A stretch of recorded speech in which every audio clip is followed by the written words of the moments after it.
ฮัลโหลมันแก้ววะนี่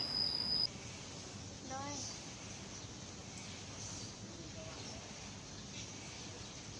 วางอยู่จะพกค่อยได้บ่มืออื่น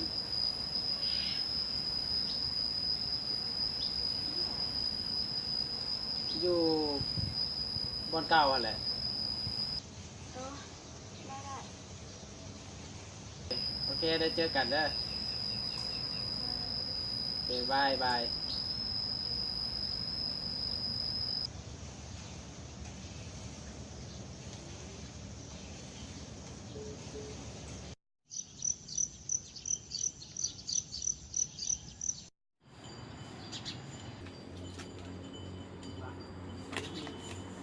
ทางไปเดินบ่ม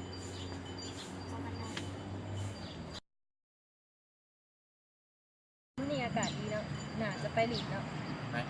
ไปหาโอเคกับมันแก้วปะ แก้วคนมีเรื่องอยากถาม ด้วยเรียกก็ว่ามา ถ้าหากมื้อหนึงมีคนที่ดีกว่าค่อยเข้ามาในชีวิตเจ้า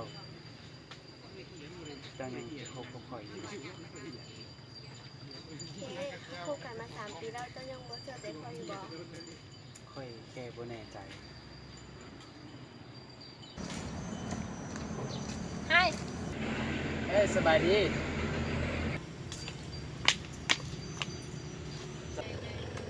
เจ้าพากันไปไสนี่จองได้ เอาแต่รถเจ้ามาโดนแล้วสิพากันไปใส่ โอ้ถ้ากันมานั่งเล่นแล้วอากาศมันร้อน นั่นแหละ เฮ้ยพอดีเบิดมูแล้วขับกลับคนเด้อเรียนไม่เหมือน เจ้าไปเถอะ เอาแม่บอกด้วยสวัสดีอะกลับคนเด้อมื้อหน้าเจอกันใหม่ โอเคไปส่งแฟนวะ ไปค่อยสิไปส่งเองแต่ค่อยสิไปส่ง ผมเป็นได้แค่คอยเมื่อเห็นก็ได้เพื่อนไปกันกลับคนเด้อ โอ้ได้สิ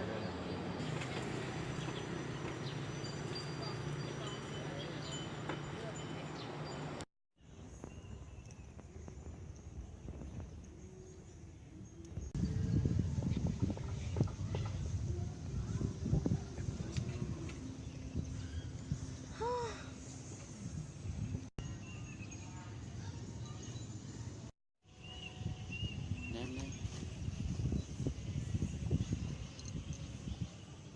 เฮ้ยเจ้ามานั่งยังอยู่นี่ คอยมานั่งเล่น เจ้าคือเสาแท้ พอดีมีเรื่องบ่สบายใจหนึง เรื่องยังเด้ ขอมาบอกเด้อ มียังบอกข่อยก็ได้ เป็นยังได้แล้ว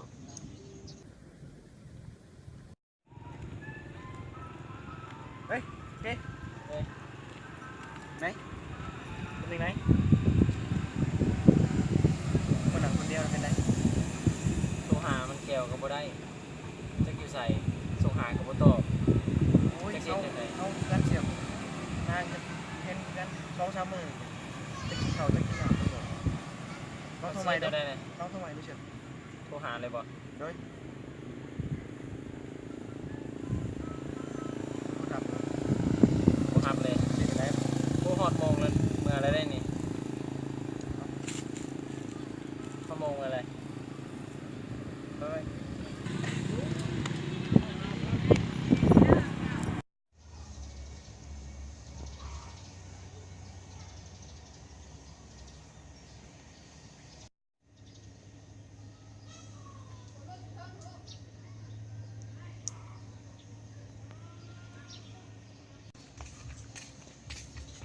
โหตีเหนียวลงเนี่ยนั่งสูงตายห่าใช่ปะ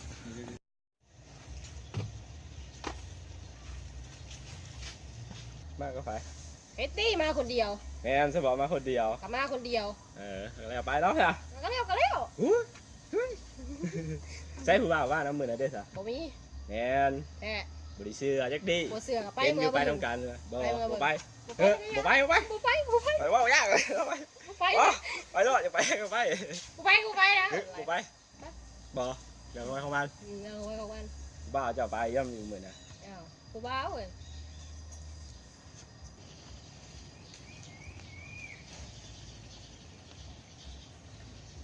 นางใครนี่ หมูคอย ไป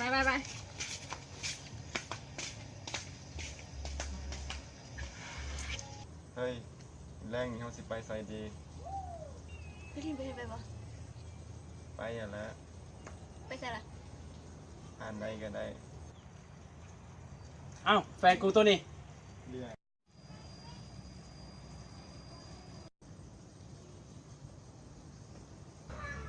มันแก้ไม่ไพ่นี่นะ หมูเขา หมู่เนี่ยคือจับมือกัน เอากระหมูถ้าตาดูเป็นมันนี่เขาก็ห่างกันดีกว่าโอเคสะอาด